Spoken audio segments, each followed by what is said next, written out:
नमस्ते, मेरा नाम है आरशी। आज हम बात करेंगे ओवरकमिंग ऑब्स्टिकल्स इन जर्मनी के बारे में।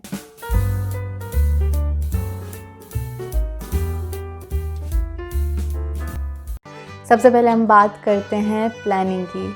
जर्मनी में हर चीज़ को प्लान करके चलना होता है, चाहे वो कोई भी चीज़ हो। किसी भी चीज़ के लिए आप अप्लाई कर रहे हो, चाहे पढ़ाई के लिए अप्लाई कर रहे हो, चाहे वर्क के लिए अप्लाई कर रहे हो, किसी भी चीज़ के लिए अप्लाई कर रहे हो, यहाँ पे प्लान करना पड़ता है।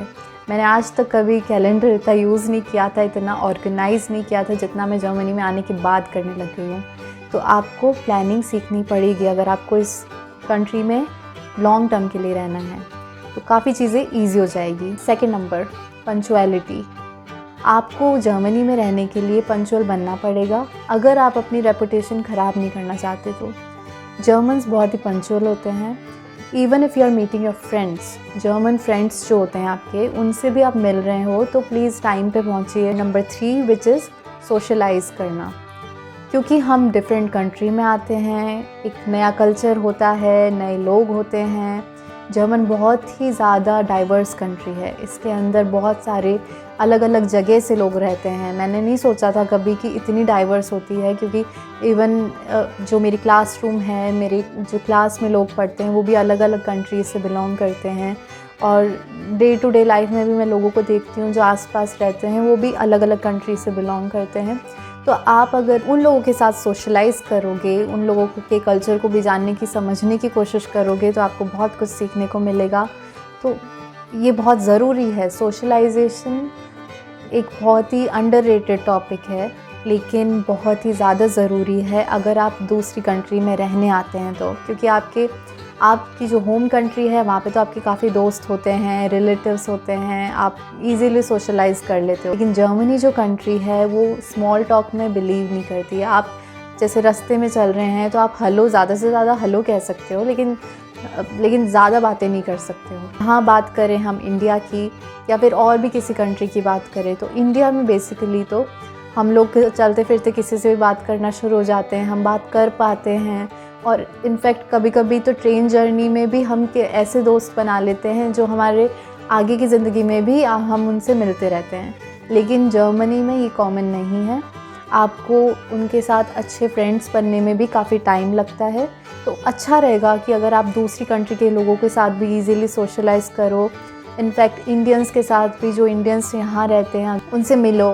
क्योंकि जब विंटर्स में स्पेशली, जो मैं आज भी देखती हूँ, कि अगर विंटर्स में सरवाइव करना है properly, without depression, without any kind of problems, because बहुत ज़रूरी है। विंटर्स में सब कुछ डार्क हो जाएगा। आप सुबह उठ के वर्क के लिए जा रहे हो तब अंधेरा होगा, जब आप वर्क से वापस आ रहे हो या फिर यूनिवर्सिटी से वापस आ रहे हो तब अंधेरा होगा। तो बेसिकली आपका जो डे टाइम होता है वो आपकी पढ़ाई में चला जाता है, आपके वर्क पे चला जाता है। तो जो बहुत लिमिटेड टाइम होता है जब आपको सन रेज़ दिखती हैं, आपको सन दिखता है, और वो भी हर रोज़ नहीं दिखेगा आपको। तो इसीलिए डिस्ट्रैक्ट करने के लिए खुद को अच्छे लोगों से मिलो, फ्रेंडशिप करो, मिलते रहो। और पे लर्न जर्मन। आप जर्मनी में रह रहे हैं तो आपको जर्मन आनी चाहिए।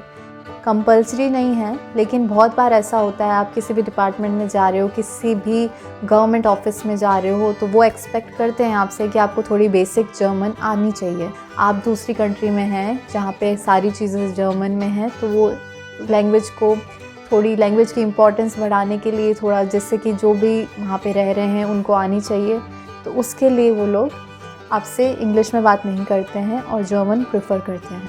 नंबर 5, जर्मन्स बहुत डायरेक्ट होते हैं। कोई सुपरफिशियल बात नहीं होगी, कोई एक कहते हैं ना कि कोटेड कोई बात नहीं होगी। जो बात वो कहना चाहते हैं वो डायरेक्टली बोल देते हैं।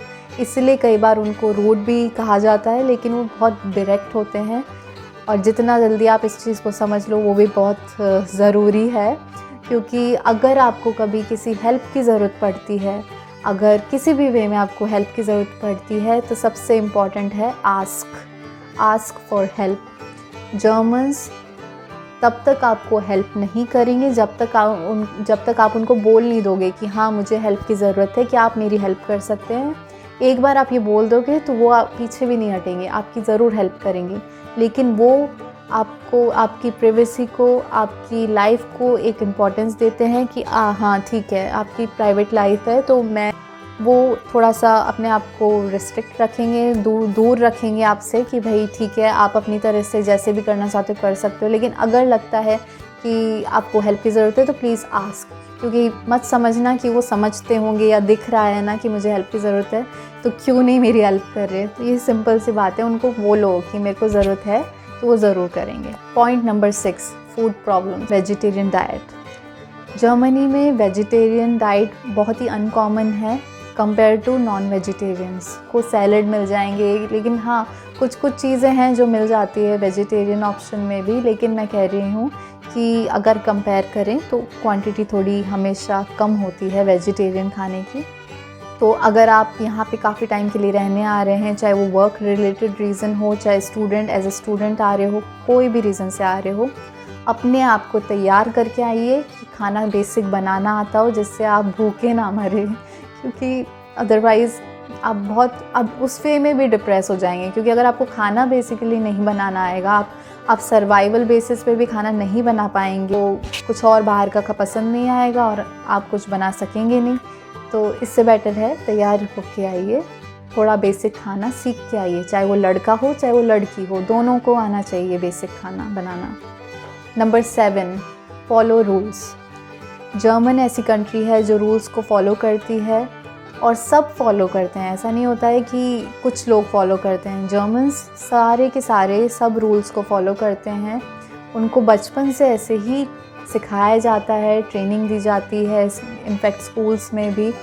तो वो इतने ट्रेंड हो जाते हैं, वो रूल्स को फॉलो करना ही पसंद करते हैं। विदाउट रूल्स वो चलते नहीं हैं। तो इसलिए बहुत ज़रूरी है कि आप भी अगर जर्मनी में रहने आ रहे हैं तो आप रूल्स को फॉलो करना सीखें। जिस तरीके के भी रूल्स हैं उनको एक्सेप्ट कीजिए और उसको फॉलो कीजिए। ये कुछ पॉइंट्स हैं जो मैं आपको बताना चाहती थी, जिससे आपकी लाइफ थोड़ी सी इजी हो जाए चीज़ों को समझने में, यहाँ के एनवायरनमेंट को समझने में, यहाँ के लोगों को समझने में। क्योंकि बहुत बार ऐसा होता है हम डिफरेंट कल्चर से आते हैं और हम अचानक से किसी दूसरे कल्चर में आ जाते हैं, तो उस चीज़ को हमें नहीं समझ आता कि हम कैसे डील करें।